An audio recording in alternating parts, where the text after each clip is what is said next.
Assalamualaikum warahmatullahi wabarakatuh. Halo rekan-rekan mahasiswa mata kuliah Komunikasi Inovasi yang saya cintai dan juga saya banggakan. Bagaimana kabar kalian semua?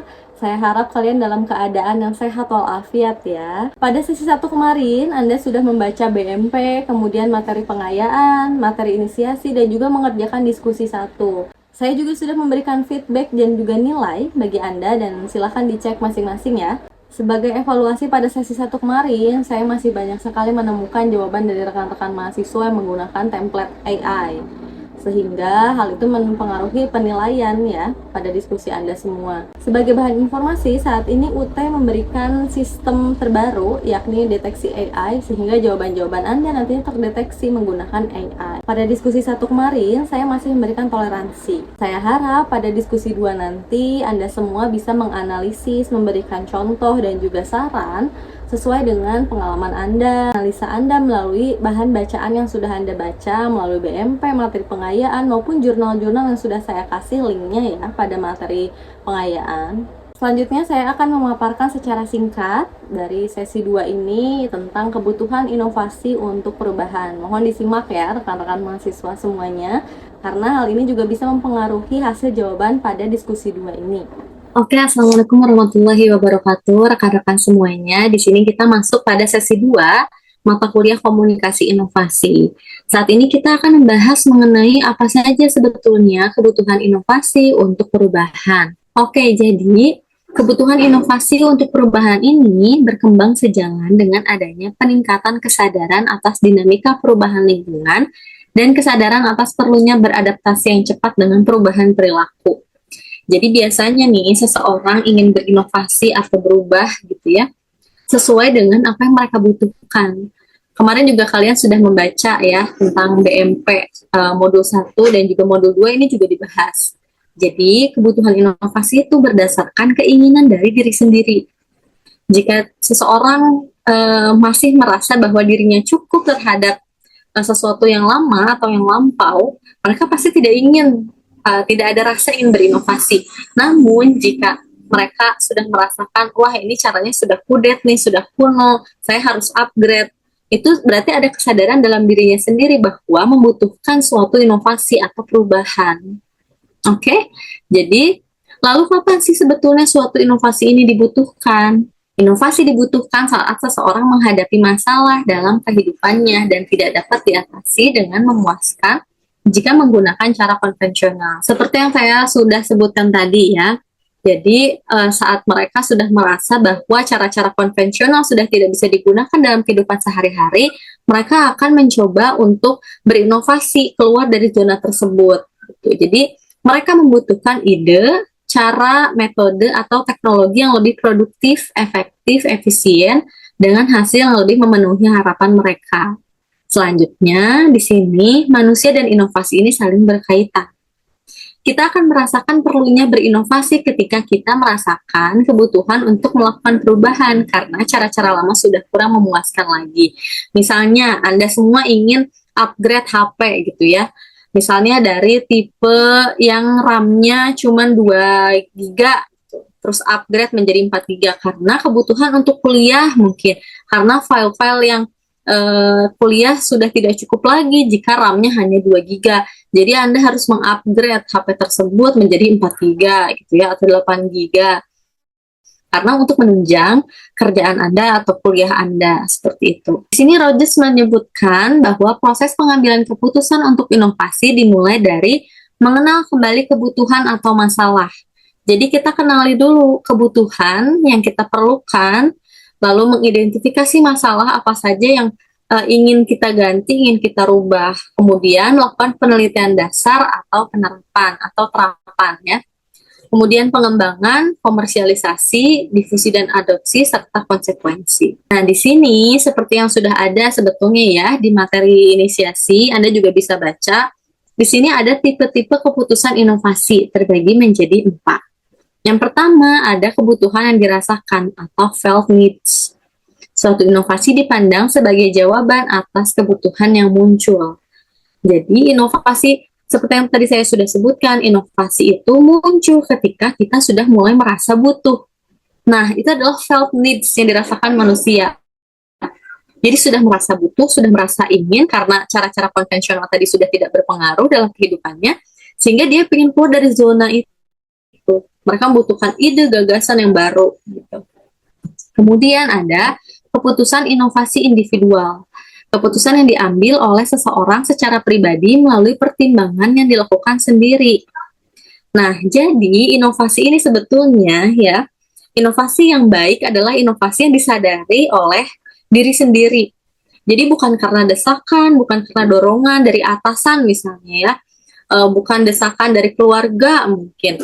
Nah, tapi inovasi yang baik adalah kesadaran dari dirinya sendiri bahwa saya butuh untuk upgrade diri sendiri gitu. Sehingga inovasi yang dilakukannya nanti secara natural, hidup di dalam dirinya itu secara natural, tidak karena paksaan seseorang.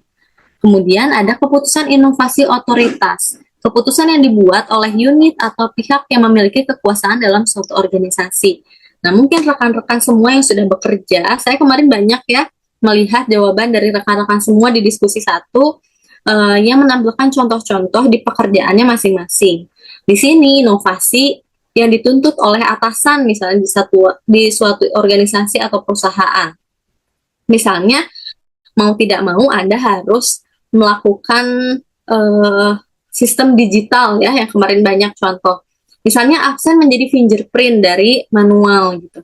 Sebetulnya kan adanya fingerprint itu lebih memudahkan ya, karena biar langsung bisa terdeteksi jam kedatangan, jam pulang gitu, dan tidak ada kecurangan ya harusnya.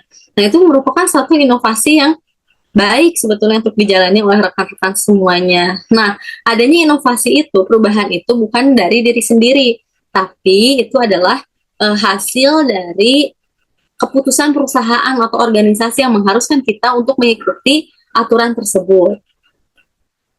Nah, selanjutnya adalah keputusan inovasi kontingen, keputusan yang merupakan kombinasi antara keputusan individu dan keputusan otoritas. Jadi, apa sih sebetulnya keputusan individu dan juga keputusan otoritas gitu ya? Jadi, misalnya ada tadi perubahan di perusahaan yang mau tidak mau, kita harus hadapi, kita harus lakukan. Nah, semakin berkembangnya waktu, hal tersebut menjadi penerimaan dalam diri kalian. Oh iya betul bahwa inovasi ini adalah baik untuk saya, baik untuk rekan saya, baik untuk perusahaan ini. Sehingga apa yang Anda lakukan gitu ya, sehingga inovasi itu menjadi lebih mengalir gitu dalam diri kalian masing-masing. Oke, selanjutnya di sini seseorang bertindak berdasarkan kebutuhan yang dirasakannya sehingga seseorang yang berprofesi sebagai penyuluh, fasilitator hingga agen pembaru dituntut untuk mampu menemukan dan mengidentifikasi kebutuhan real masyarakat akan inovasi untuk dikomunikasikan sedemikian rupa sehingga kebutuhan real untuk berinovasi menjadi kebutuhan yang dirasakan oleh masyarakat. Jadi nih bagi teman-teman kakak semua yang bekerja mungkin ya di bidang penyuluhan, fasilitator atau mahasiswa, kemudian pekerja-pekerja yang lain gitu ya, agen pembaru, kita tuh harus mengetahui terlebih dahulu, melihat ke depan gitu, lebih jauh gitu ya. Apa sih sebetulnya yang dibutuhkan masyarakat? Inovasi apa sih sebetulnya yang dibutuhkan masyarakat? Misalnya di suatu kampung gitu ya, yang pengelolaan sampahnya itu belum baik. Nah, kita mencoba melihat bahwa misal ya, di kampung tersebut mengelola sampah kita kelompokkan menjadi organik, anorganik gitu ya. Selanjutnya ada juga kelompok-kelompok sampah yang lain. Nah, itu menjadi suatu inovasi yang harus dilakukan gitu, oleh penyuluh, fasilitator gitu atau RT RW gitu untuk memberikan informasi kepada masyarakat bahwa apa suatu inovasi tersebut yang pengelolaan sampah tersebut baik agar bisa dikelompokkan gitu ya.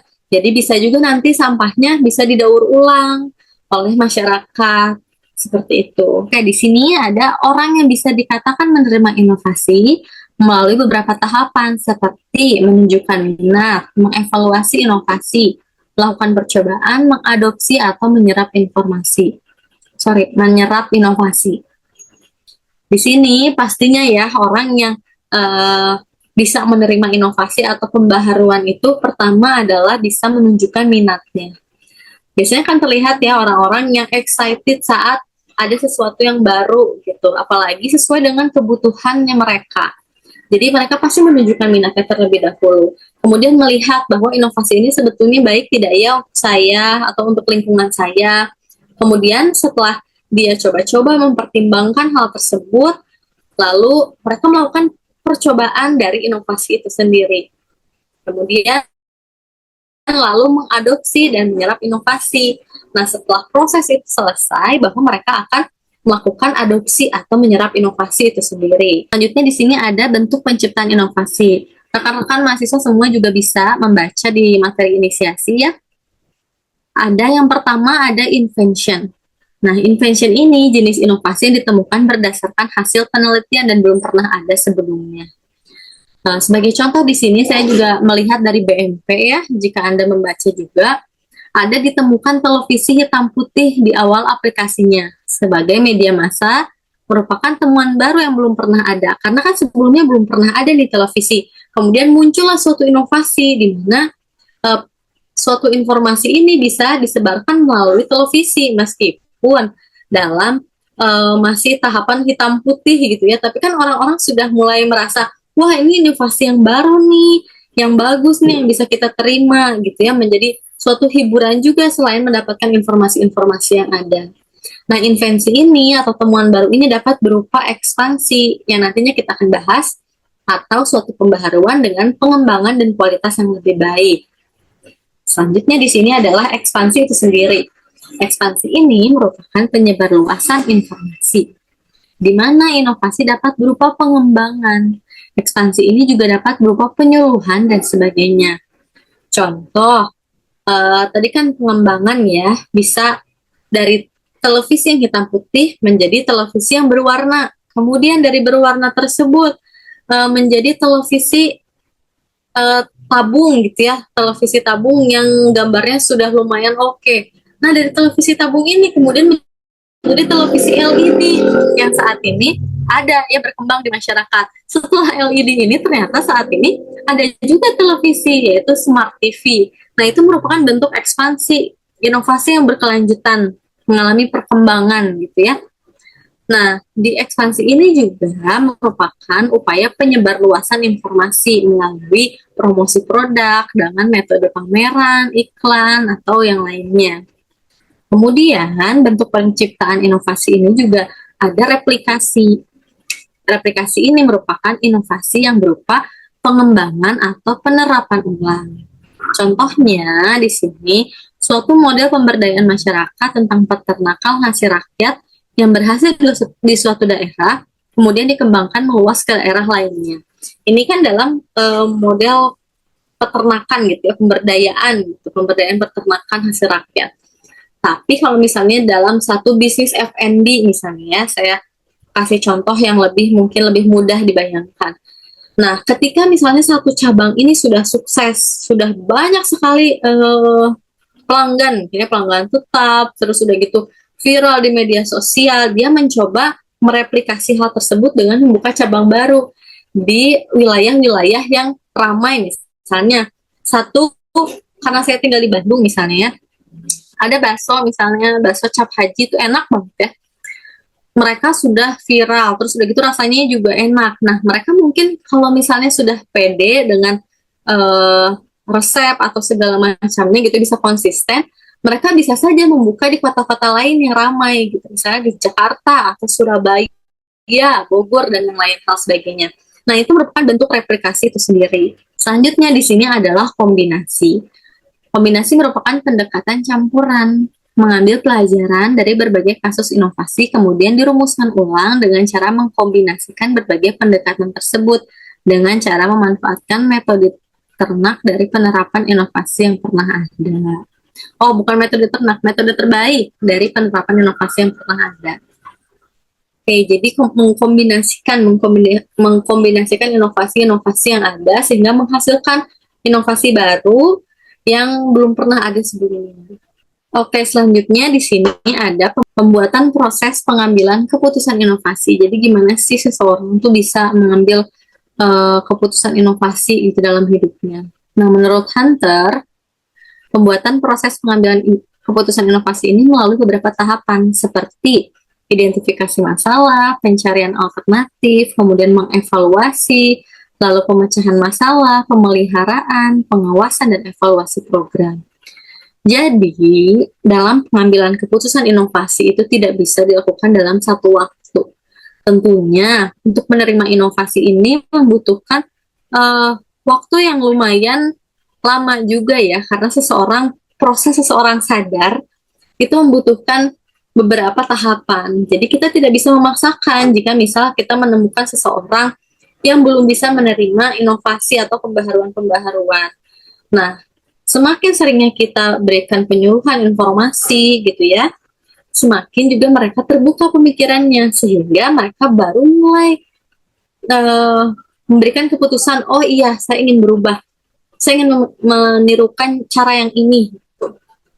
Jadi itu merupakan proses pengambilan keputusan inovasi, dimulai dari identifikasi masalah gitu ya, terus pencarian alternatifnya itu sendiri, kemudian mengevaluasi apakah sebetulnya inovasi itu perlu atau tidak ya, kemudian melakukan pemecahan masalah, apa sih sebetulnya yang diperlukan dari kita mengikuti inovasi tersebut. Lalu setelah itu kan biasanya muncul nih keinginan, lalu baru di pemeliharaan, pengawasan, dan juga evaluasi program. Nah, di sini saya menuliskan bahwa bersikap dan berperilaku dalam menghadapi inovasi tidak dapat dilakukan secara instan, tetapi memerlukan waktu serta pertimbangan. Jadi bagi rekan-rekan semua yang mungkin menemukan rekan-rekan lainnya ya yang belum mau gitu, belum bisa untuk melakukan inovasi, kita coba secara bertahap karena memerlukan waktu untuk seseorang menerima sesuatu hal yang baru. Kemudian di sini ada tahapan pengambilan keputusan inovasi. Yang pertama ada pengetahuan atau kesadaran. Lalu ada juga persuasi, keputusan, implementasi, dan konfirmasi. Sebetulnya ini sama saja ya, di mana mereka melihat inovasi itu sendiri datang, kemudian dipersuasi, mereka tahu bahwa inovasi ini adalah berfungsi untuk A, B, C, D, kemudian mereka mengambil keputusan apakah, nah di tahap keputusan ini, apakah mereka bisa menerima inovasi tersebut atau tidak bisa menerima inovasi tersebut. Kalau bisa menerima keputusan inovasi itu sendiri, bisa menerima inovasi itu sendiri, mereka akan mengimplementasikannya, kemudian mengkonfirmasi bahwa mereka yakin akan mengambil inovasi itu sendiri. Oke, selain keputusan inovasi yang dibuat oleh individu, terdapat pula keputusan yang bersifat kolektif atau konsensus. Dalam hal ini, anggota suatu sistem sosial bersama-sama mempertimbangkan penerimaan atau penolakan inovasi. Namun, karena melibatkan banyak pihak, proses konsensus cenderung berjalan lebih lambat dibandingkan keputusan individual. Yaitu yang tadi saya sudah sampaikan di awal pemaparan ya. Jadi ada juga yang bersifat kolektif atau kolaborasi. Kalau di pekerjaan kan biasanya gitu ya, inovasi kan diserapnya secara bersamaan gitu. Tidak bisa individual gitu. Jadi memerlukan lebih lama menerima apa yang sudah ditetapkan di perusahaan-perusahaan tersebut. Oke, sudah tidak ada lagi ya slide selanjutnya. Rekan-rekan semuanya, semoga apa yang saya sampaikan ini mengenai keputusan inovasi untuk perubahan bisa menjadi bahan acuan teman-teman semuanya untuk mengerjakan diskusi 2 ya, dan juga bisa lebih memahami apa itu inovasi itu sendiri dan juga keputusan-keputusan yang nyata. Mungkin itu saja yang bisa saya sampaikan. Selamat belajar, selamat mengerjakan diskusi, semangat selalu. Sampai jumpa di feedback diskusi 2 dan juga diskusi-diskusi selanjutnya. Saya pamit undur diri ya. Assalamualaikum warahmatullahi wabarakatuh.